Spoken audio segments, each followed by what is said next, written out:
EVM से नहीं, ballot paper से चुनाव होगा और ये सरकार के निर्देश है। अगले 15 दिनों में कानून बन जाएगा। ये जो खबर हम बता रहे हैं ये न सूत्रों के हवाले से है, ना कोई मीडिया से खबर निकल के आई है और ना ही कोई पेपर की कटिंग है। ये सरकार के निर्देश है और अब बैलेट पेपर से चुनाव होगा। चुनाव आयोग इस पर विचार विमर्श कर रहा है।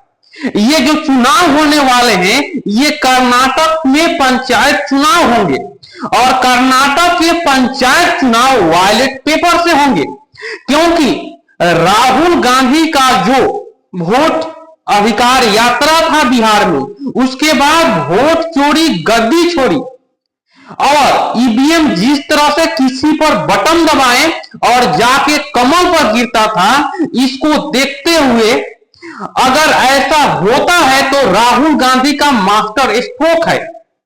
हाँ, ऐसा अनुच्छेद 243 में बताया गया है कि अगर राज्य सरकार चाहे, जिस हिसाब से चाहे पंचायती चुनाव उसी हिसाब से होगा, तो कानून भी कर्नाटक सरकार के साथ है। इस पर चुनाव आयोग और केंद्र सरकार भी कुछ नहीं कर सकता है। अब जो चुनाव होगा कर्नाटक में वह बैलेट पेपर से होगा। वह बैलेट पेपर जिस पर प्रधानमंत्री नरेंद्र मोदी से लेकर बीजेपी के सारे नेता इसके विरोध करते थे। वहीं ईवीएम जो था उसको हैक कर लिया जाता था और बैलेट पेपर तो हैक नहीं होगा, इसीलिए चुनाव आयोग से लेकर केंद्र सरकार भागती थी, लेकिन अब भागने का मौका नहीं मिलेगा।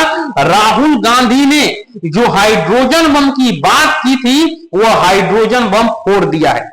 अगर इसमें सफल होते हैं राहुल गांधी और कर्नाटक के पंचायत चुनाव बैलेट पेपर पर हो जाता है, उसके बाद हम आपको बता दें कि जहां जहां विपक्ष की सरकार है, इंडिया गठबंधन की सरकार है, वहां वहां बैलेट पेपर से चुनाव होगा। देखिए, जो बंगाल है वहां ममता बनर्जी की सरकार है, उसके बाद 27 में यूपी में चुनाव होने वाले हैं, उस पर भी दबाव बनाया जाएगा विपक्ष के तरफ से। तो ये देखने वाली बात है कि कहां तक राहुल गांधी सफल हो पाते हैं।